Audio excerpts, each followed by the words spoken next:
Guys, இன்னைக்கு ஒரு புது வீடியோவில் நம்ம வந்து பழமொழி 400 பற்றி உள்ள நூல் குறிப்பு ஃபுல்லாக பார்க்க போகிறோம். ஸோ டிஎன்பிஎஸ்சி ஃப்ரெஷர்ஸாக படிக்கிறவங்களுக்கு ஒன் லீனியர் நோட்ஸ் மாதிரி இது வந்து யூஸ்ஃபுல்லாக இருக்கும். ஸோ இதில் வந்து டோட்டலாக பழமொழி 400ல் நீங்கள் என்னெல்லாம் படிக்கணும், என்னெல்லாம் குறிப்புண்டு அதை பற்றி உள்ள ஃபுல் டீட்டெயில்ஸ் இதில் கவர் ஆகும். ஸோ வீடியோவை மறக்காமல் ஸ்கிப் பண்ணாமல் பாருங்கள்.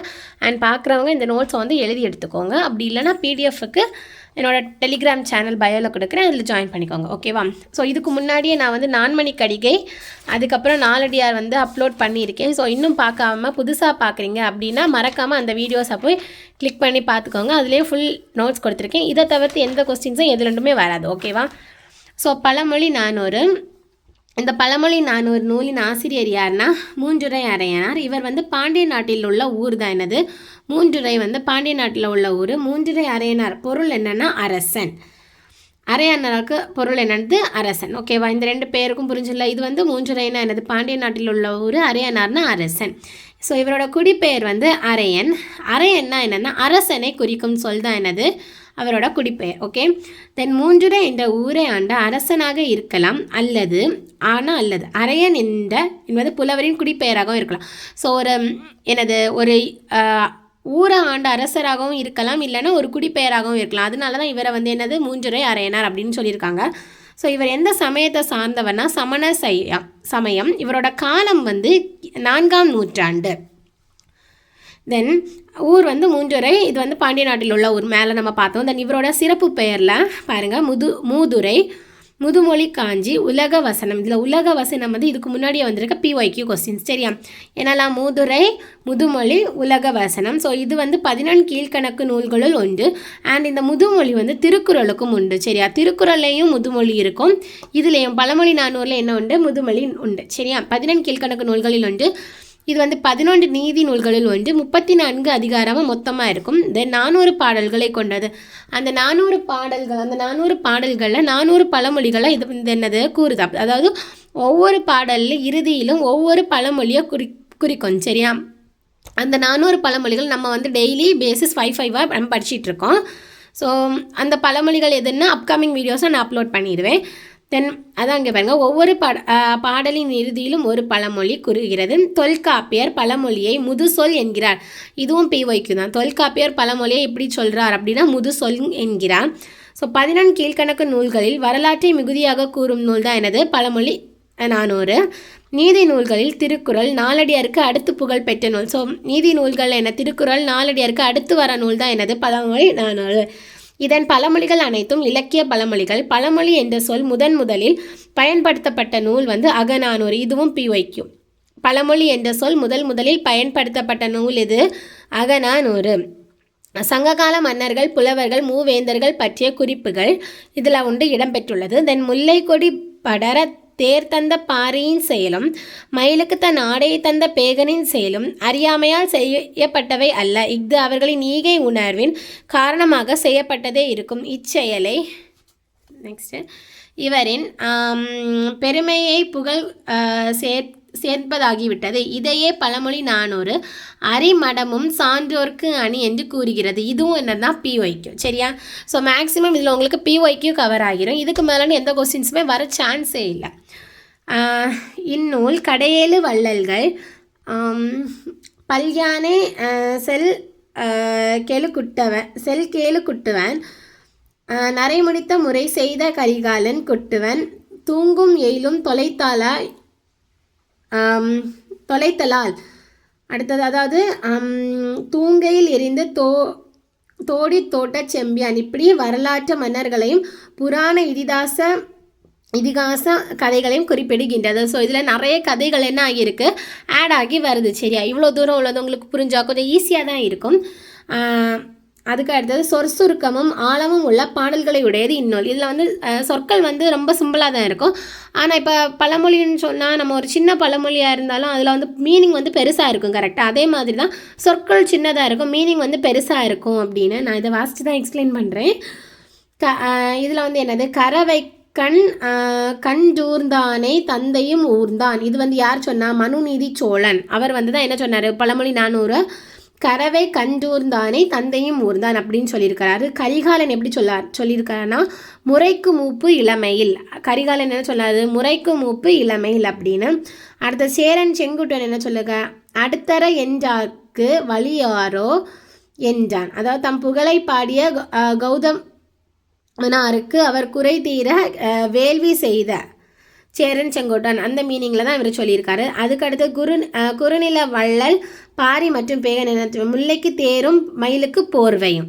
அந்த மாதிரி ஒவ்வொருத்தங்களை பற்றி அவர் வந்து சிம்பிள் அண்ட் ஷார்ட்கட்டாக ஈஸியாக நமக்கு புரிகிற மாதிரி ஒரு பழமொழியில் அவங்க வந்து சொல்லியிருக்காங்க. அதுக்கடுத்து தவற்றை நினைத்து தன் கை குறைத்தான் தென்னவனும் பொற்கை பாண்டியர்.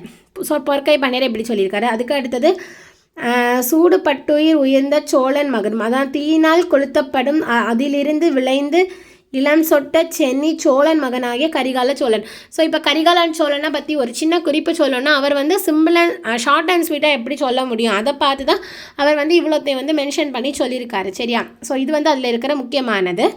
அதுக்கு அடுத்தது நம்ம பழமொழி 400 வந்து என்னெல்லாம் பாடல்கள் இடம்பெற்றிருக்கு நம்ம பாட புத்தகத்துலேயும் சரி இதுக்கு முன்னாடி வந்திருக்கிறதும் இல்லையும் சரி, அதுதான் நம்ம 1 by 1 பார்க்க போகிறோம். ஸோ ஃபஸ்ட்டு வந்து கல்வியின் சிறப்பை பற்றி குறிக்கிற பாடல். இது வந்து மோஸ்ட் இம்பார்ட்டன்ட் பாடல். அதாவது ஆற்றவும் கற்றார் அறிவுடையார் அஃதுடையார் நாட்டிசையும் கெல்லாது நாடில்லை அந்நாட்டு வேற்று நாடு ஆகா தமவேயாம் ஆயினால் ஆற்றுனா வேண்டுவதில்.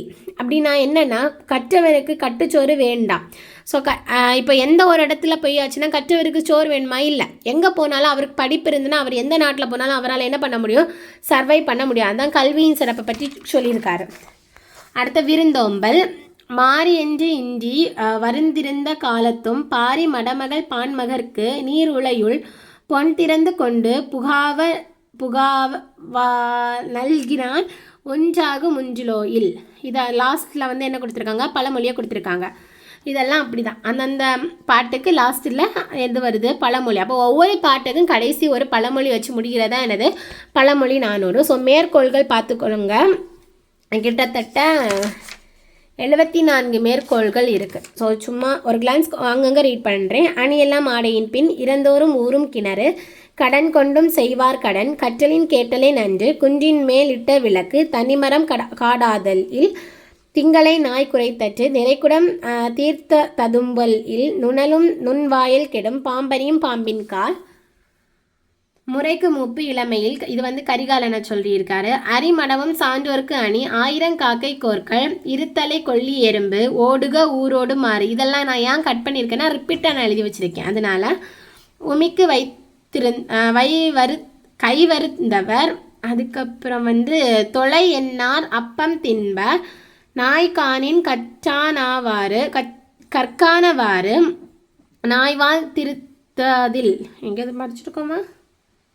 ஸோ ரிப்பீட் ஆகலாம், பார்த்துக்கோங்க. நீங்கள் ரிப்பீட் ஆகாமல் எழுதிடுங்க. தென் பசிப்பொறி தாயினும் புல்மேயா தாகும்புலி பூவோடு தார் இயக்கும் மாறு 1000 இட்டு வரால் வாங்குபவர் ஏற்ற கஞ்சி ஏழாய் விடும் கனகத்துக்கு நிலா கானகத்துக்கு நிலா சான்றோர் அவைப்படின் சாவாது பாம்பு சுரை ஆள அம்மி மிதப்ப. சுரை ஆள அம்மி மிதப்ப இதுவும் இம்பார்ட்டண்ட் ஆக்கும், பிஒய்க்கு ஆக்கும். சுரை ஆள அம்மி மிதப்ப.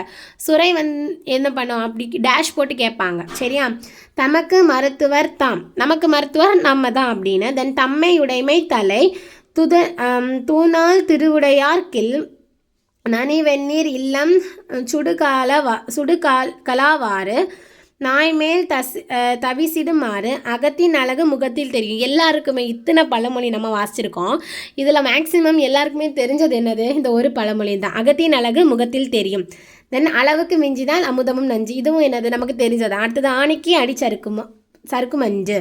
ஆனைக்கு ஒரு காலம் பூனைக்கு ஒரு காலம். ஸோ யாரெல்லாம் இந்த பழமொழியை அடிக்கடி வீட்டில் யூஸ் பண்ணுவீங்கன்னு சொல்லுங்கள். நான் மேக்ஸிமம் யூஸ் பண்ணுவேன். அடுத்தது இஞ்சி லாபம் மஞ்சளில் இளங்கன்று பயமறியாது உப்பிட்டாரை உள்ளளவும் நினை. இதுவும் அப்படி தான்.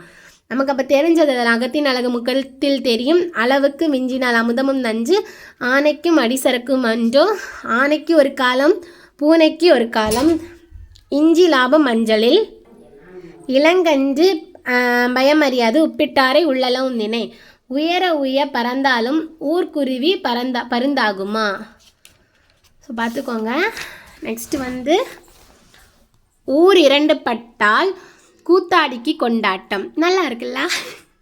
ஊர் 2 பட்டால் கூத்தாடிக்கு கொண்டாட்டம் அப்படி. எழுது நோய் காக்கைக்கு தெரியாது, எய்தவன் இருக்க அம்மை நோவானேன், 8 சுரைக்காய் கறிக்கு உதவும்மா. இதுவும் அப்படி தான். ஒரு பானை சோற்றுக்கு ஒரு சோறு பதம். இதை அடிக்கடி நம்ம வீட்டில் வந்து சொல்லுவாங்க. தென் காற்றுள்ள போதே தூற்றிக்கொள், நமக்கு தெரிஞ்சது தான்.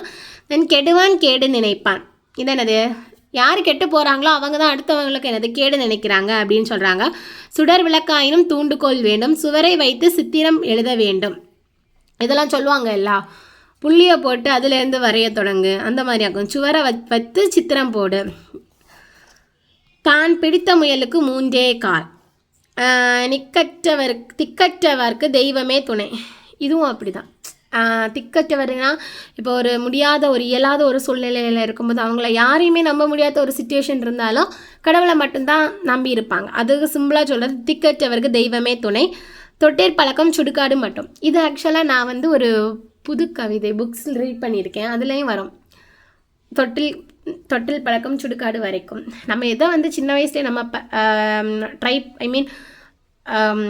என்னது நம்ம ஃபாலோ பண்ணிட்டு வரோமோ அது வந்து நம்ம இறந்து போகிறது வரை அந்த ஒரு பழக்கமும் ஃபாலோ ஆகிட்டே வரோம். தந்தை வயிற்றிலும் முத்து பிறக்கும், நிழலின் அருமை வெயிலில் தெரியும், பழக பழக பாலும் புளிக்கும். இதெல்லாம் நமக்கு தெரிஞ்சது தான். புளி பசித்தாலும் புல்லை தின்னாது, பொன் என்றால் பேயும் இறங்கும், பெண் என்றால் பேயும் இறங்கும், பொறுத்தார் பூமி ஆழ்வார், பொங்கினார் கடல் ஆழ்வார், மின்னுவதெல்லாம் பொன்னல்ல. இதெல்லாம் நமக்கு என்னது தெரிஞ்சதான். இதுக்கு முன்னாடி ஸ்கூல்ஸில் நம்ம படிச்சிருக்கலாம்.